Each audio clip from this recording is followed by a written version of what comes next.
What's the meaning of blizzard?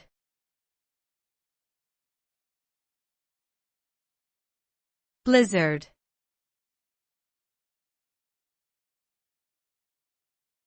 Blizzard.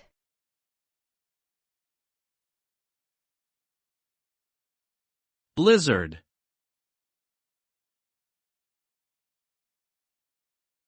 Blizzard.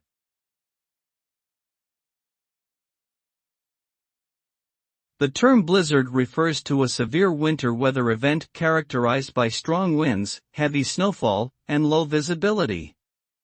Specifically, the National Weather Service defines a blizzard as a storm lasting 3 or more hours with sustained winds of at least 35 miles per hour, accompanied by considerable falling and/or blowing snow that reduces visibility to less than a quarter of a mile. Blizzards can be extremely dangerous due to the combination of high winds and heavy snowfall, which can cause power outages, transportation disruptions, and even lead to fatalities.